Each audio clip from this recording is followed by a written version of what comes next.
funny thing happened to me yesterday. Probably was only funny to me, truth be known. I have this watch. I have two watches, actually. This happens to be the one I wear for dress occasions, and they're very similar. They're both made by the Citizen Watch Company, and they're Eco Drives. Now, if you're not familiar with the Citizen Eco Drive watch, it's a very cool watch that you never have to wind, which is a good thing for me. I shared with somebody this morning the old adage, of all the things I've lost in life, I miss my mind the most. And if I had to wind this watch every single day, I'd be late all the time, because I would forget to wind it. You don't have to wind this one. But even better, you never have to put a battery in this watch.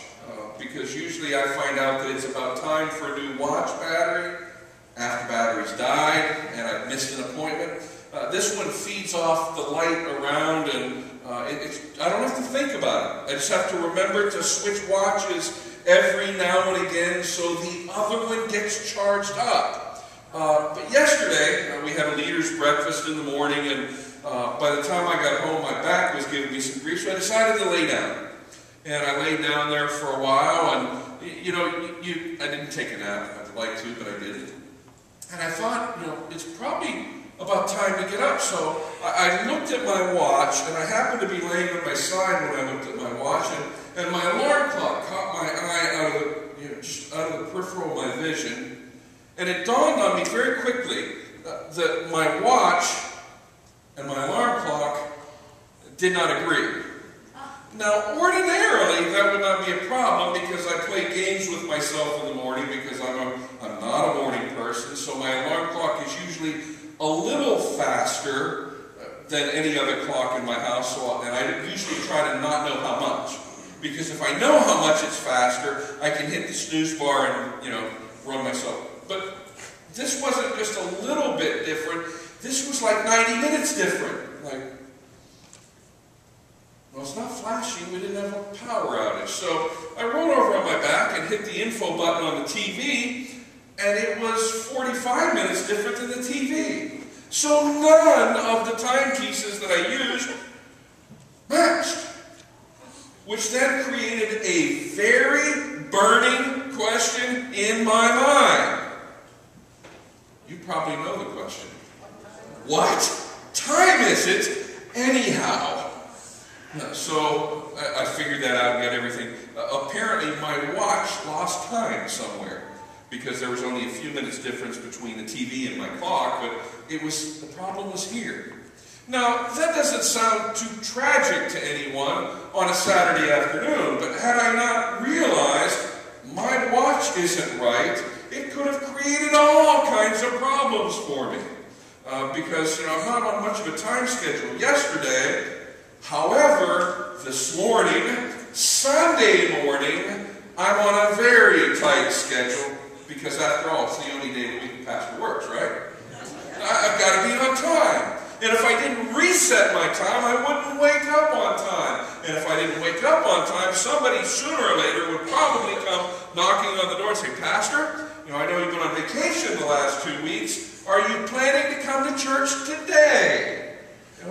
Because when you don't wake up on time, it creates all kinds of problems. How many are not morning people? I almost said we have sympathy for the morning people, but we think you should have sympathy on us because you all are bright-eyed and off you go. For those of us who aren't morning people, it takes a while to get awake, for things to start hitting on all eight. It's a very good thing for us not morning people to kind of slide into the day slowly, because there is an appropriate time when you have to be awake. There is an appropriate time for when you have to be awake.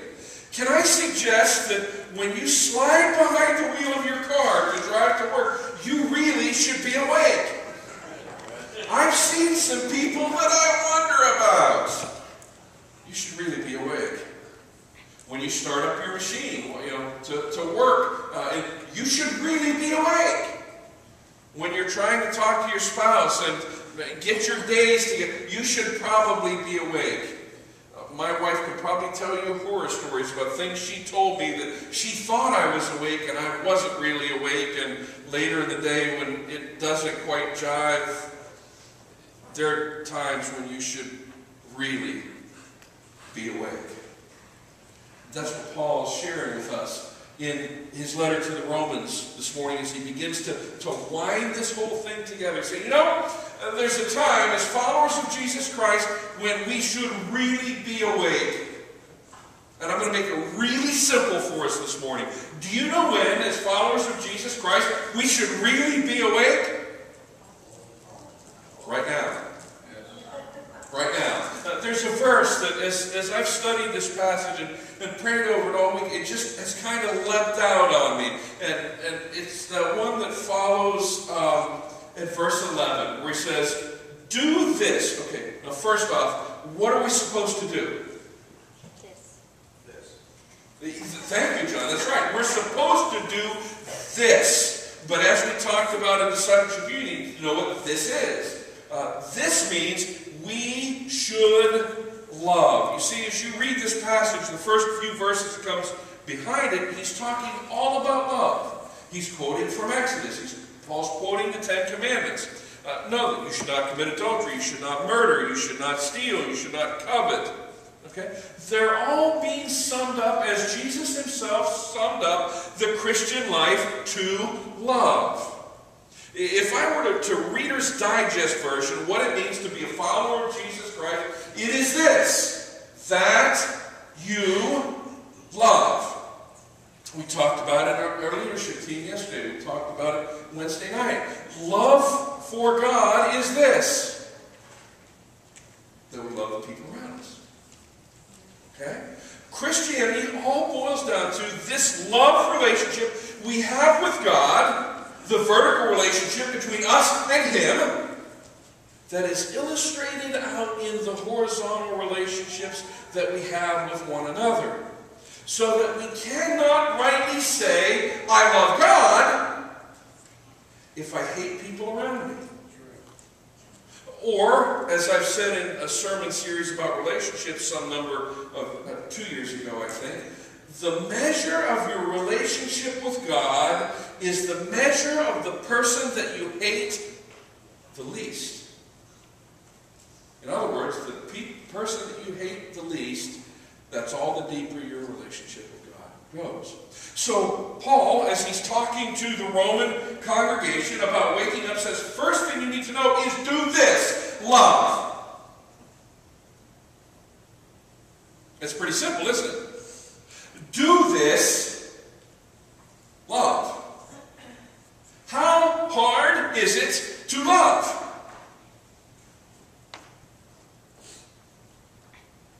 Sometimes very. Right? Sometimes very. Sometimes not at all. But we cannot pick and choose when we will live this life out, because, by the way, Christ did not pick and choose the times that He would love us.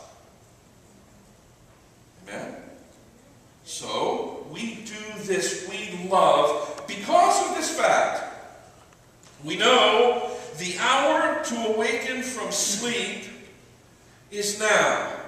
And there's a very important reason for that. He says, because salvation is nearer than when we first believed. The time to awaken from our slumber is now, because the hour of when we first believed is further away. Our salvation is nearer. And I can give you a really quick illustration of what Paul's saying. I refer you back to my statement, I am not a morning person. Right? But as I've aged a little bit, I find that I have this annoying habit these days of waking up frequently before my alarm clock. Now, what I probably should do is get up right then. But my mind looks over and looks at that clock and says, it is 6:45. The alarm clock's going to go off at 7:05. That means, fill in the blanks with me, I have 20 more minutes to sleep. Right? I have 20 more minutes to sleep. But what will oftentimes happen is the time ticks away, I'll open my eyes, and instead of 6:45, it'll say 6:51.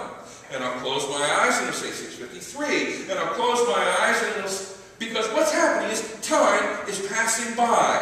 And when time moves into the past, the goal of getting up, the goal of waking up is closer. I know that's hard to imagine, isn't it? But as time goes by, the goal to which we move is getting closer. So Paul's saying this, and I need to put this in time for you. Right? Paul is writing this letter to the Romans about 45 AD. Okay? Now hear that in this light. Paul says to the Romans, the time as followers of Jesus Christ is to wake up now, because the hour of your salvation is nearer now than when you first believed. Did you hear that? So Paul is saying to the Christians in Milford, Delaware, and the people who would be followers of him, the time to wake up is now, because the hour of your salvation is nearer than when the Romans first believed. I heard a couple of amens. Are you hearing what Paul's saying? He's making a very powerful statement that very often we miss today. The hour of Jesus Christ coming back, the hour